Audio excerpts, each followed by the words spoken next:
Fams, gelombang panas telah memanggang banyak bagian dunia beberapa pekan terakhir, menewaskan ribuan orang, Fams. Oh my wow. Berasa panas banget gak sih di seluruh Indonesia?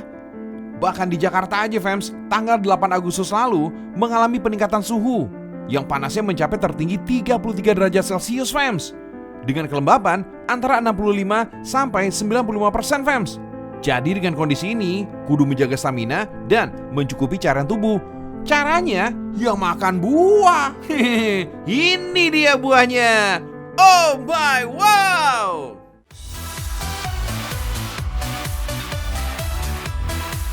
Pagi Fams, biar mood hati semakin berseri di pagi yang indah ini, Joy mau kasih yang seger-seger, bikin mata jereng seharian, Fams. Ahai! Ada si bulat yang paling populer di Indonesia, Fams. Dan ada juga nih keahlian artistik warga Indonesia yang pastinya membuat Indonesia semakin mendunia. Oh my wow!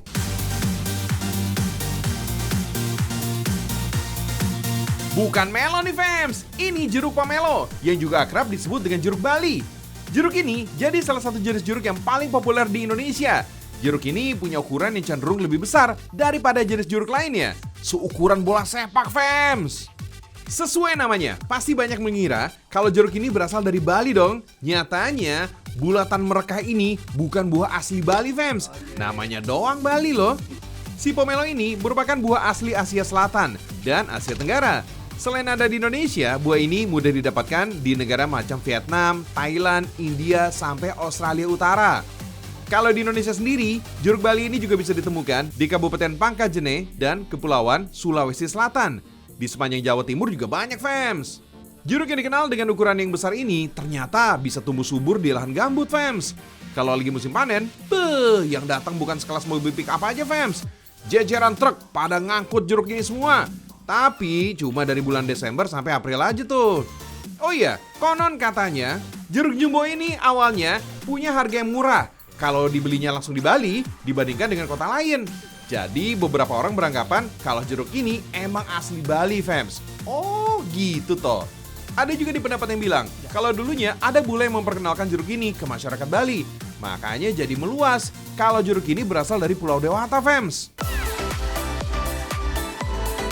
Bukan jauh dari gangguan, jeruk ini juga punya penyakit yang ditakuti sama petani, yaitu kanker jeruk. Oh my wow, ternyata gak cuma di manusia aja ya si kanker ini berkembang. Penyakit ini disebabkan oleh bakteri yang biasanya nyerang daun, buah, batang, ranting, sampai pucuk tanamannya. Ciri-cirinya sih gampang banget. Kalau rantingnya udah mengering dan gak bertenaga gini, fix ini udah harus segera dipotong. Kalau nggak gitu, Fams, penyakitnya malah makin menjadi-jadi. Pohonnya bisa jadi mengalami penurunan produksi buah dan bisa kehilangan hasil panen 40% loh. What? Selain itu, ada juga nih lalat buah, Fams. Buah yang terserang mudah dikenali dengan adanya perubahan warna kulit di sekitar tanda sengatan. Pada buah yang terserang biasanya ada lubang kecil di bagian tengah kulitnya. Di dalamnya ada larva lalat buah yang hidup dan bikin buah jadi busuk deh. Oh iya, untuk satu buah pomelo aja beratnya bisa sampai 2 kg, Fams. Lebih besar dari buah pepaya. Kalau di Indonesia sendiri sih, pomelo ini masih sebatas dikonsumsi tanpa olahan, layaknya memakan jeruk pada umumnya.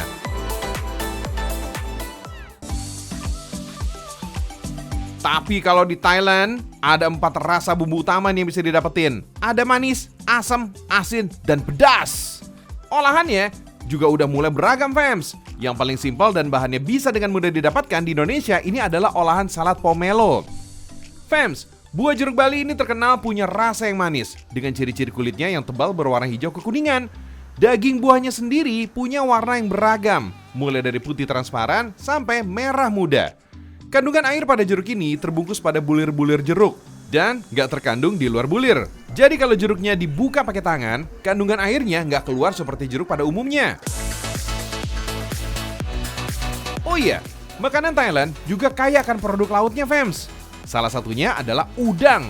Sama seperti cita rasa khas Thailand yang bisa didapatkan pada tom yum. Rasa asam bisa didapatkan dari mangga yang masih setengah matang, Fams. Duh, seger bener ini. Udah hampir jadi nih.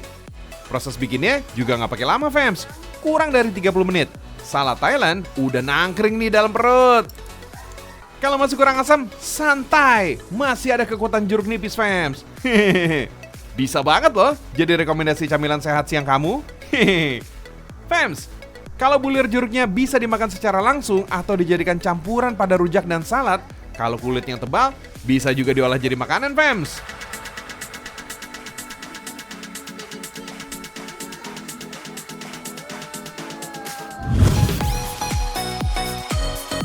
Habis makan buahnya, kulit pomelo jangan langsung dibuang ya. Pasti mau dijadiin mobil-mobilan ya. Gak kok, fams. Kamu pasti gak nyangka kan kalau kulit buah pomelo ini ternyata bisa dibikin jadi mie. Nih, mie yang berwarna hijau ini dibuat dari kulit jeruk pomelo loh. Gak percaya? Kalau ada tepung terigu dan teman-temannya gini, udah agak percaya kan? Kulit jeruk pomelo bagian dalam ini namanya mesodermis, fams. Berbeda sama kulit luar, bagian dalam ini punya tekstur yang lembut banget. Mirip-mirip sama spons gitu deh.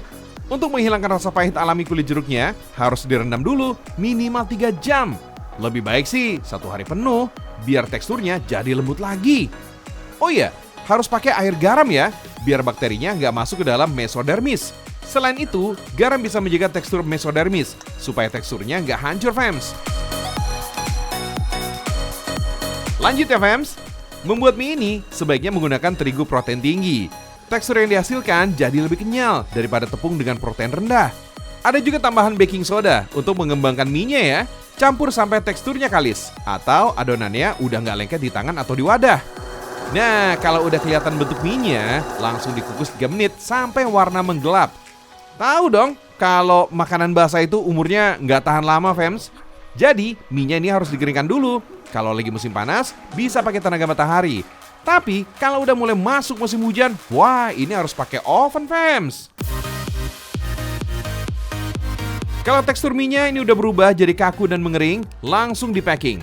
Mie ini hampir sama seperti mie kuning yang dijual buat bakmi Jawa gitu, fams. Jadi harus dimasak lagi dengan bumbu sesuai selera.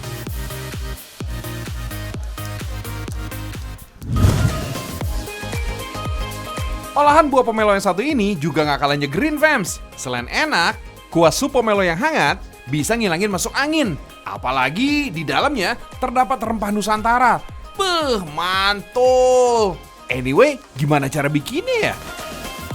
Bahan-bahannya ada jamur, seledri, bawang merah, bawang putih, tomat, dan aneka olahan cabai. Wih, pomelonya mana? Dipakai juga pastinya. Gas, langsung masak. Haluskan bumbu, rebus bumbu halusnya, kasih yang super spesial, perasan jeruk pomelo. Oh my wow. Nah, jadi deh, pomelo soup ala Chef Agus. Biar makin istimewa, kita pakai kulit pomelo sebagai mangkuknya. Jangan lupa dialasin aluminium foil untuk menjaga rasa sup. Pomelo ini mengandung banyak vitamin A, fams, yang tentu saja bisa memperbaiki peredaran darah dalam tubuh dan memperlambat penuaan. Oh my wow, itu penting sekali, fams.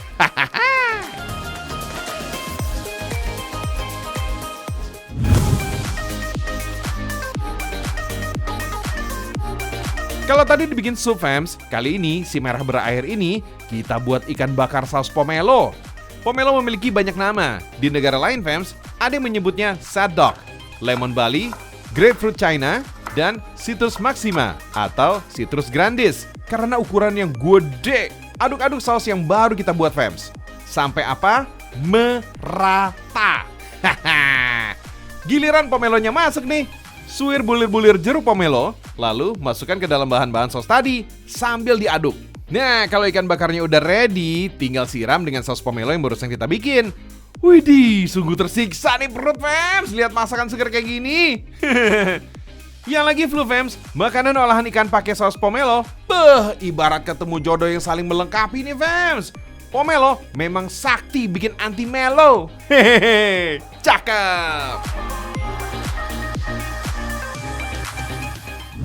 Oh my wow, fans. Waduh, dari tadi tuh Joy pengen banget loh icip-icip pomelo. Aduh, itu seger nih, kayak aduh enak banget ya.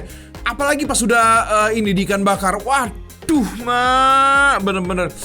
Aduh, saya udah gak kuat lagi, fans. Itu kayaknya mesti dicobain tuh, enak banget. Nah, daripada kita ngomongin kuliner, ntar saya lapar nih ya. mendingan kita ngomongin kerajinan Indonesia yang mendunia banget nih fams. Wah, ini dia nih, genting Indonesia. Nah, kita cek yuk, ini dia.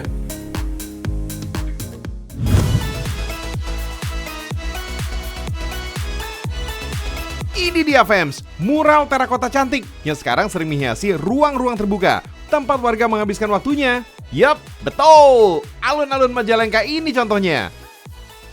Alun-alun Majalengka tampak segar dengan balutan warna terakota yang terlihat lebih minimalis dan berkesan modern. Dan terlihat tambah unik dengan mural terakota yang terpampang nyata. For your info nih fams, mural terakota ini dibuat handmade oleh pengrajin lokal di Kecamatan Jatiwangi. Pengrajin mural terakota ini berawal dari para produsen genteng Jatiwangi yang berjaya di tahun 80 sampai 90-an. Bahkan sudah tersohor sampai ke pasar mancanegara loh fams. Indonesia mendunia dengan terakota. Pemanfaatan tanah liat menjadi kerajinan terakota menjadikannya memiliki nilai seni dan nilai ekonomi yang tinggi fams.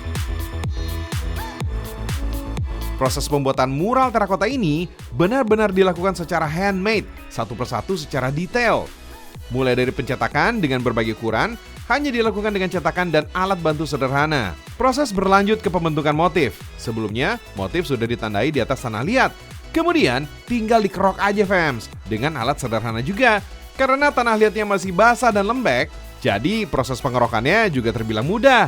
Sisanya tinggal diratakan dan dirapikan dengan jari aja fams. Pengrajin di sini bisa melibatkan seniman dan juga pemahat. Soalnya nggak mudah loh menggambar langsung motif di tanah liat kayak gini. Selanjutnya, tanah liat yang sudah bermotif didiamkan sampai agak kering untuk membuatnya lebih kuat dan tahan lama. Proses selanjutnya, terakota di oven selama minimal 8 jam. After oven dan kering total, warna asli terakota ini langsung muncul fams. Proses selanjutnya tinggal dilakukan pewarnaan dengan cat secara manual. Biar warna tahan lama, lapisi lagi dengan cat transparan khusus. Gak cuma untuk dekorasi dinding, bisa juga nih untuk lantai, logo brand, bahkan ornamen di pintu juga bisa fams. Biar lebih estetik gitu deh. Hihihi.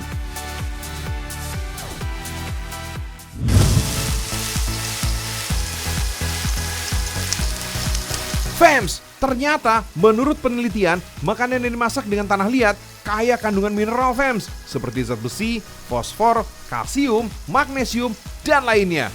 Keren ya?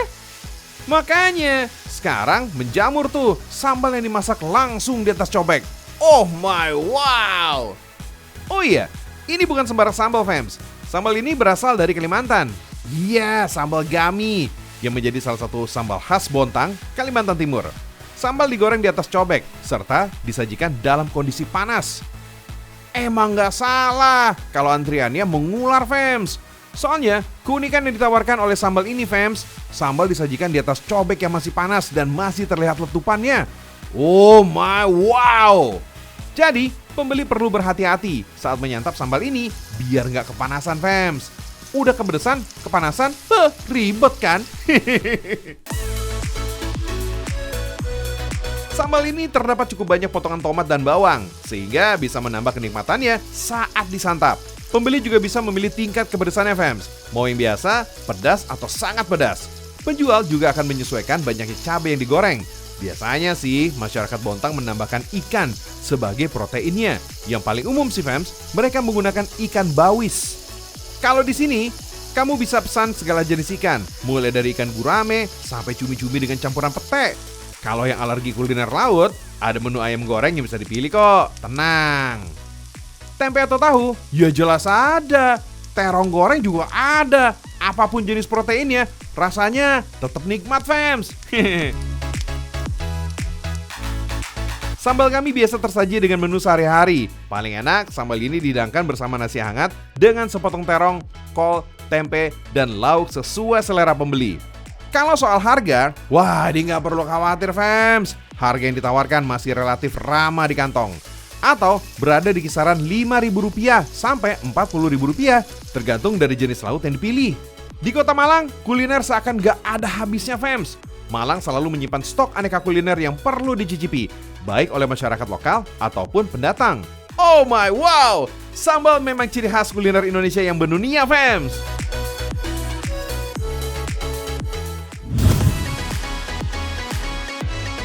Selain jadi keramik, tanah liat juga bisa loh disulap jadi peralatan rumah tangga sampai pajangan rumah.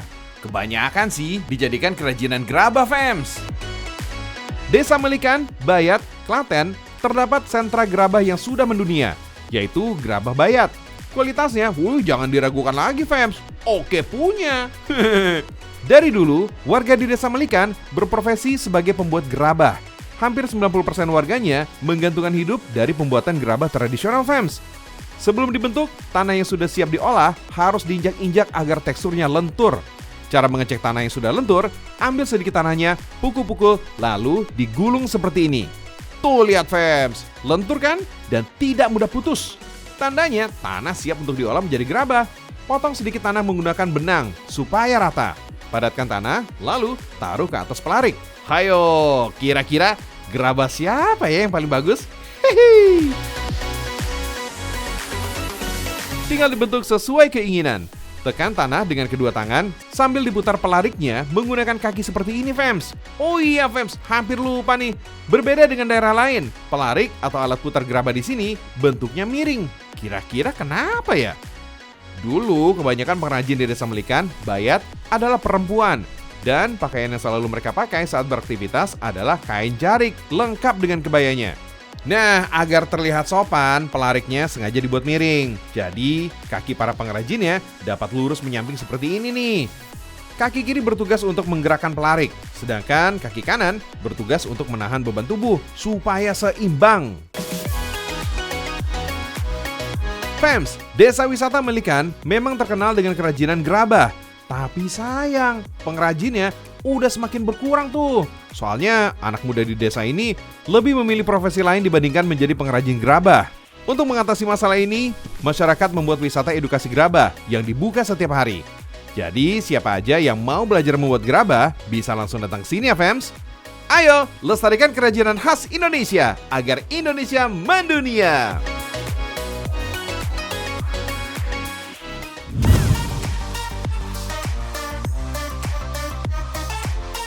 Kalau tadi keramik dari tanah untuk hiasan dinding, fams. Kalau yang satu ini bisa kita makan, fams. Ups, bukan dimakan maksudnya. Oh my, wow banget. Cantiknya peralatan makan kita kan? Beroperasi sejak tahun 2013 lalu, Nuansa Porselin menyajikan berbagai produk yang terbuat dari keramik. Produksi keramik dibagi menjadi beberapa tahapan, fams. Dari menyiapkan bahan dasar seperti tanah liat sampai ke tahap akhir saat keramik siap dipasarkan. Untuk menghasilkan keramik kualitas bagus, pastinya dibutuhkan tanah liat terbaik. Di Indonesia, jenis tanah liat yang bagus banyak dihasilkan dari daerah Sukabumi, Jawa Barat, fams. Secara tekstur, tanah liat Sukabumi lebih halus sehingga mempermudah pembentukan. Warna tanah liatnya juga cenderung putih, sebagai penanda bahwa tanah liat memenuhi kriteria dan bisa menghasilkan kualitas keramik yang juara. Keramik berasal dari bahasa Yunani, keramos, artinya barang pecah belah, yang dibuat dari tanah liat dan sudah melewati proses pembakaran, fams. Produk keramik memiliki tingkat keawetan yang tinggi.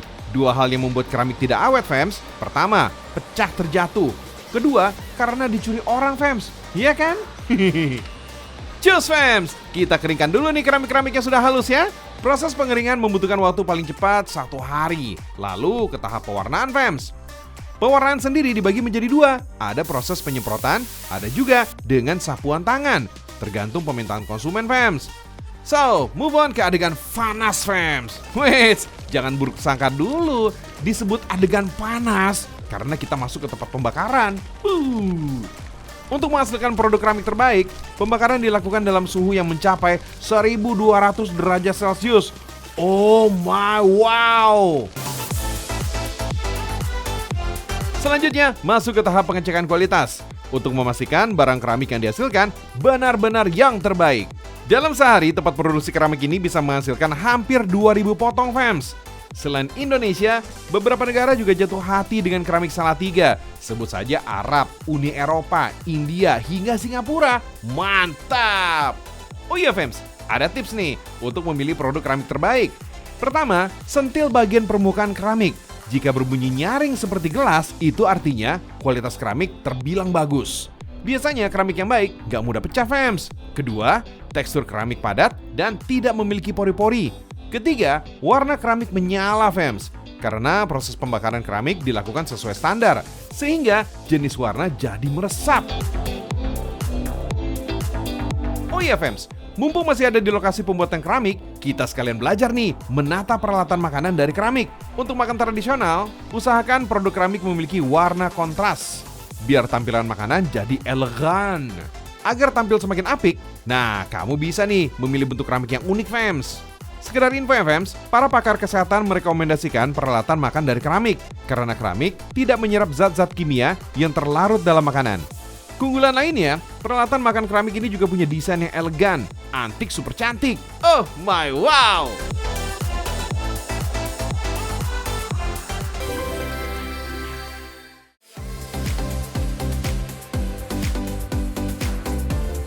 Pagi ini udah setengah jam nih Joy temeni dengan berbagai informasi unik terkini. Nah, besok Joy datang lagi kok di jam yang sama ya. Besok tapinya. Nonton terus Ragam Indonesia yang menyajikan aneka keunikan dan kekayaan Indonesia yang tiada dua. Terkenal di mancanegara? Iya juga. Pokoknya Indonesia mendunia, fams. Sampai jumpa.